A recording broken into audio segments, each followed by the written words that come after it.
Breath is life. Okay. So, I feel guided to make a video on projection. Projection is a really important topic when it comes down to spirituality and like looking into the ego. And it's really not even about spirituality. It's about self-mastery, and it's about being in a space in yourself where you're able to realize what you're doing for real. Like projection is an interesting topic because most of the people who are experiencing projection, or who are everybody's projecting, by the way, but the people who are not conscious of it are basically what they do. And what projection is when you when you see something in another person that is actually in you. Meaning, like when you project one thing that you think is normally, it's something that's wrong about basically what this means is like you can't accept something about yourself, so then you act as if it's coming from another person, but yet that other person is just reflecting a part of yourself that you're not able to accept. So that's what projection is. It's funny because it's paradoxical, but it's basically the literal the basis of self-bias. It's the easiest way that people will try to push away their feelings and to blame other people.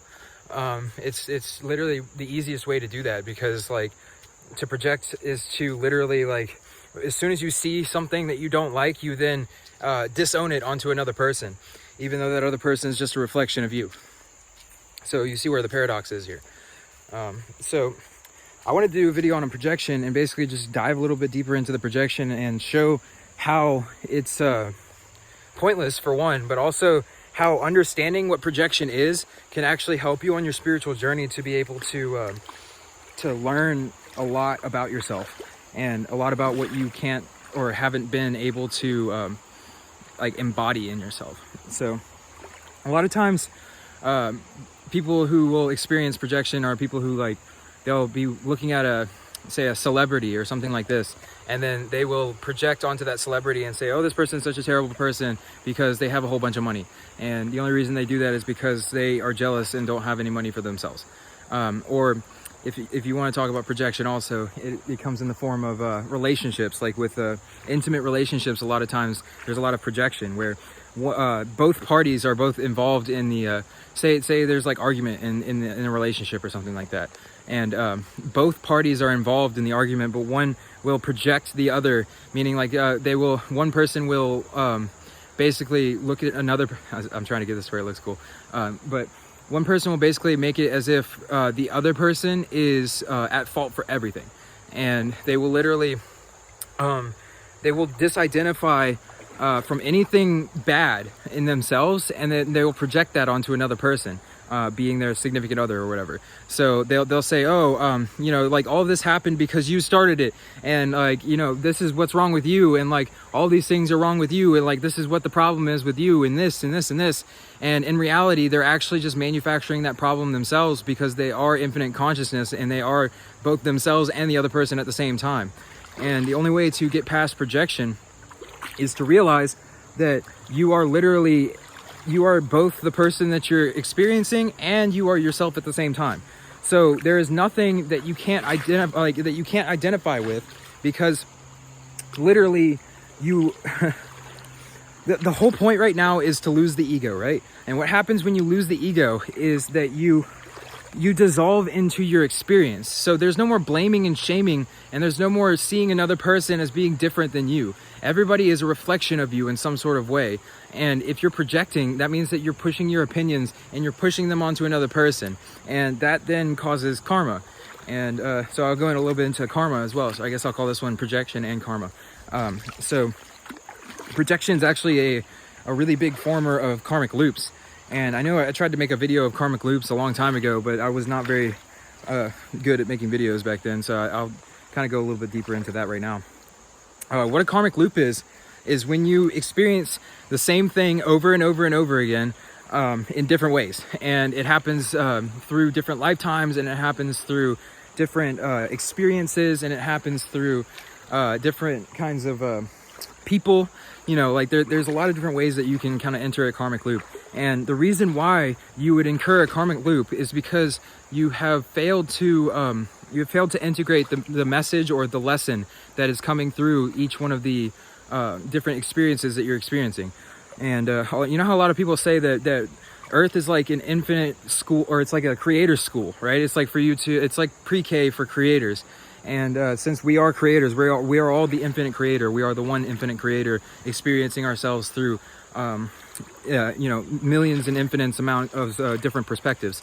And this is literally like, this is the energy of, this is basically the lowest embodiment of a creator that you can possibly get, because we have basically given all our power up to everything around us. So we as soon as you have convinced yourself that this world, this external world is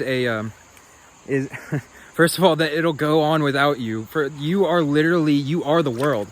So as soon as you're gone, then this world disappears with you. And that's the truth, really. Like it goes that deep. So when I say that you are the infinite creator, what that means is that this is kind of like it's like a single chapter of an infinitely expanding book.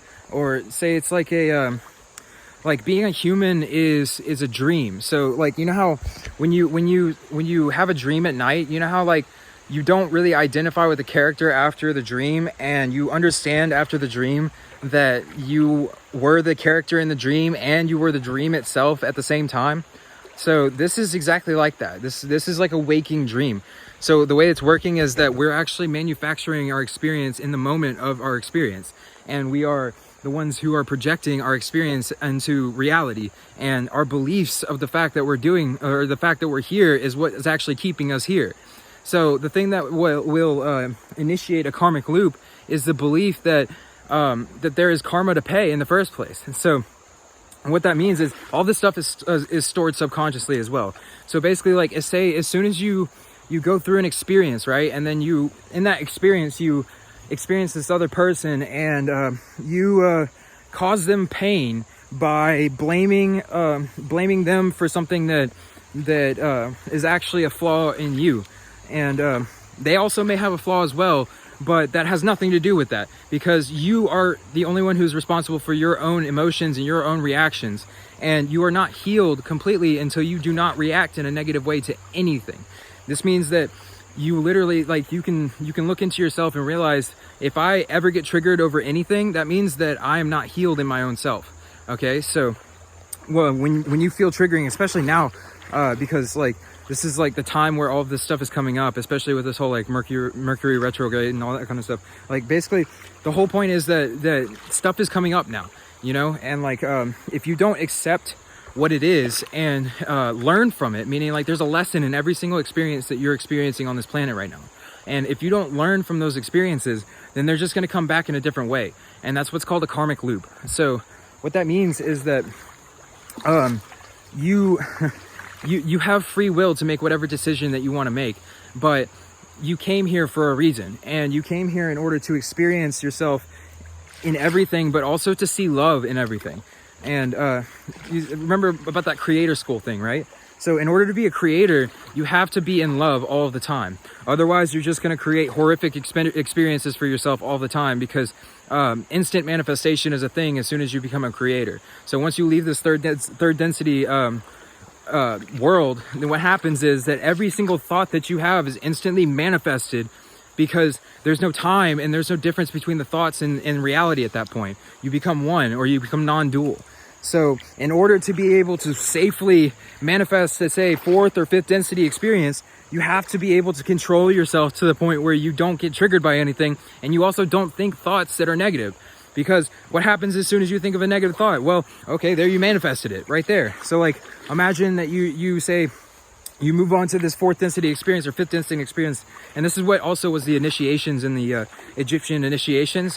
What they would do is they would push people into a fourth density state of consciousness inside of the pyramids. And then they would initiate them by leaving them in there for about 24 out of 48 hours. And what they would do is they would start hallucinating, but it wasn't a hallucination. It was actually real. So they would actually, since the specific way that they had it lined up and everything with the cosmos, basically made it to where the inside of it was either the Queen's or the King's chamber. I can't remember which one it was, but the inside of the chamber, literally, it would it would turn into a fourth density state of being inside. So basically it was void of like almost all blockages. So it would clear all blockages, and then it would basically make you a manifester.